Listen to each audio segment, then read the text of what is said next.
మెదక్ నుంచి బీఆర్ఎస్లో భారీగా చేరికలు ఉండబోతా ఉన్నాయి. మొన్న ఎవరైతే పార్టీ వీడి వెళ్ళిపోయారో మళ్ళీ అంతా వాళ్ళు రిటర్న్ అవుతా ఉన్నారు. ప్రస్తుతం మాజీ ఎమ్మెల్యే పద్మా దేవేందర్ రెడ్డి ఉన్నారు, మాట్లాడదాం. ఏం జరుగుతూ ఉంది, ఎందుకు ఇంత చేరికలు? ఇప్పుడు ఎన్నికలు సమీపంలో, స్థానిక సంస్థల ఎన్నికలు మినాయించి పెద్దగా ఎన్నికలు లేవు. వాళ్ళందరూ సర్పంచ్ల కోసం పోటీ చేసేది లేదు, జడ్పీటీసీలకు పోటీ చేసేది లేదు. వాళ్ళంతా కూడా ఇంతమంది జాయినింగ్ ఎందుకు జరుగుతూ ఉంది? డెఫినెట్గా కాంగ్రెస్ పార్టీ మీద అసంతృప్తి, అక్కడున్న శాసనసభ్యుల మీద, అక్కడున్న ప్రజాప్రతినిధుల మీద డెఫినెట్గా అసంతృప్తి ఉందనడానికి నిదర్శనమే ఈ చేరికలు. ఎందుకంటే 19 నెలలు అయింది. కేవలం 19 నెలల్లోనే ప్రజలలో ఒక వ్యతిరేకతా భావం అనేది వచ్చింది. కాంగ్రెస్ పార్టీ అంటే ఒక విరక్తి అనేది వచ్చింది. చెప్పేటి చాలా చెప్పిండ్రు, హామీలు ఎక్కువ ఇచ్చిండ్రు. ఆ హామీలలో ఒకటి కూడా నెరవేర్చడానికి ప్రయత్నం చేయట్లేదు. పోగా కనీసం ఏం జరుగుతుంది, పరిపాలన ఏ విధంగా జరుగుతుంది అనేది కూడా ప్రజలకు అంతుబట్టని స్థితిలో ఉన్నది. కేవలం ప్రతిపక్షాలను కేసులు పెట్టుకుంటూ, ప్రతిపక్షాలను భయభ్రాంతులకు గురి చేస్తూ, లేకుంటే ఊర్లలో కూడా, గ్రామంలో కూడా బీఆర్ఎస్ పార్టీ కావచ్చు, మిగతా పార్టీ వాళ్ళను కాంగ్రెస్ పార్టీ వాళ్ళు కేసులు పెడుతూ భయపెట్టించి భయభ్రాంతులకు గురి చేస్తూ పరిపాలన కొనసాగిస్తున్నారు తప్ప ప్రజలకు సంబంధించినంత వరకు ప్రజా ప్రయోజనాల గురించి ఆలోచించట్లేదు అనేది ప్రజల్లో ఒక భావం వచ్చింది. దాంతోనే కాంగ్రెస్ పార్టీ మీద వ్యతిరేకత వచ్చింది డెఫినెట్గా. అదేవిధంగా లోకల్లో కూడా శాసనసభ్యులు గారు కూడా చేర్చుకునేటప్పుడు వీళ్ళందరూ బీఆర్ఎస్ పార్టీ నుండి కావచ్చు, మిగతా పార్టీల నుండి కొంతమందిని చేర్చుకునేటప్పుడేమో ఒక రకంగా మాట్లాడినరు. చేర్చుకున్న తర్వాత పట్టించుకోవట్లేదు. కనీసం అక్కడ అభివృద్ధి అనేది జరగట్లేదు. తెలంగాణ రాష్ట్రం అనేది అభివృద్ధి జరగాలంటే కేసీఆర్తోనే సాధ్యమవుతుందని చెప్పేసి అందరూ కూడా ఇక్కడ వెనక్కి రావడం జరుగుతూ ఉంది. ఇది ఆరంభం మాత్రమే. డెఫినెట్గా సిరీస్ ఉంటుంది, సీరియల్ ఉంటుంది, జరుగుతూనే ఉంటాయి. డెఫినెట్గా ఈ సంవత్సర కాలం మొత్తం కూడా చేరికలు ఉంటాయి. అందరూ కూడా మాట్లాడుతున్నారు, అందరితో కూడా మాట్లాడడం జరుగుతూ ఉంది. డెఫినెట్గా ఇది ఆరంభం మాత్రమే. చేరికలు అనేవి డెఫినెట్గా పద్మాదేవేంద్ర రెడ్డి జనరల్గా అధికార పార్టీ ఉంటే వదిలి రావడానికి కాస్త ఆలోచించేటువంటి పరిస్థితి ఉంటుంది. సో ఈ ఆలోచించే పరిస్థితి ఉంటుంది, అయినా కూడా వదిలేసి వస్తున్నారు. అంటే ఆయనకు సంబంధించి వ్యతిరేకంగా ఒక ఫామ్ హౌస్లో మీటింగ్ పెట్టుకున్నారని కూడా వార్తలు వినిపిస్తూ ఉన్నాయి. అసలు ఎందుకు అంత వ్యతిరేకత? అంటే కేవలం హామీలేనా?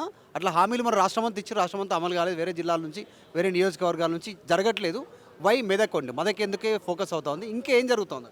అంటే డెఫినెట్గా అక్కడ కాంగ్రెస్ పార్టీ మీద వ్యతిరేకత ఒకవైపు, రెండోది అంటే లోకల్లో ఉన్న శాసనసభ్యులు చెప్పాను కదా, ఏదైతే ఎక్స్పెక్టేషన్స్ ఎక్కువ హామీలు ఇచ్చి ఆ హామీలు నెరవేర్చడంలో విఫలం కావడం కావచ్చు, అందుబాటులో ఉండకపోవడం కావచ్చు, కనీసం ప్రజలకు సంబంధించిన అప్లికేషన్స్ తీసుకోవడానికి కూడా అక్కడ ఎవరు ఉండలేని పరిస్థితి కనబడుతూ ఉంది, అందుబాటులో లేని పరిస్థితి.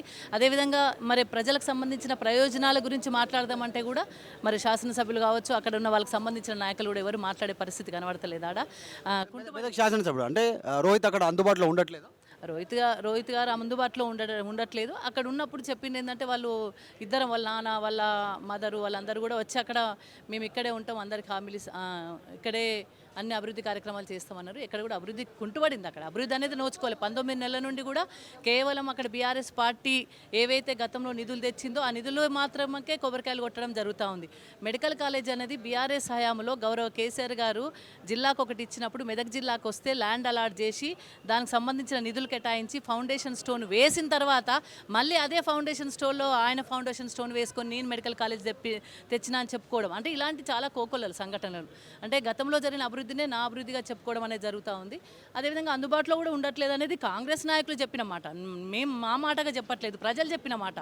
అదేవిధంగా ఇప్పుడు ఎవరైతే వెనక్కి వస్తున్నారో, ఎవరైతే ఇక్కడ బీఆర్ఎస్ పార్టీలో చేరుతున్నారో వాళ్ళు చెప్పిన మాటలు ఇవన్నీ కూడా డెఫినెట్గా ప్రజలకు అందుబాటులో ఉండట్లేదు అనేది కూడా ప్రజలు చెప్పిన మాటలు.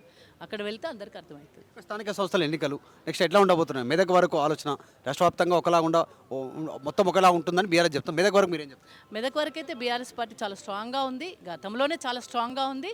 ఇప్పుడు ఇంకా కూడా అంటే ఎక్కువ హామీలు ఇచ్చి మెదక్లో నియోజకవర్గాన్ని స్వంత నిధులతో చాలా ఆకాశానికి ఎత్తేసి అక్కడేదో 6 చందమాములు 3 పువ్వులు 6 కాయలాగా చేస్తా అని హామీలు ఎక్కువ ఇవ్వడం జరిగింది. దాంట్లో ఒక్కటి కూడా నెరవేరలే.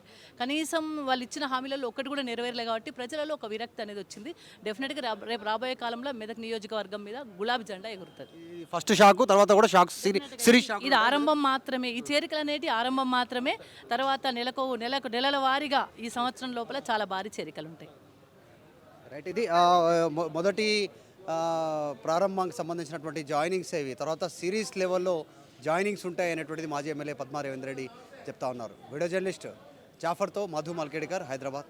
తెలుగులో న్యూస్ కి ఫాస్టెస్ట్ యాప్ ఇప్పుడు టోటలీ న్యూ అవతార్లో జస్ట్ 5 సెకండ్స్ లో కంప్లీట్ న్యూస్.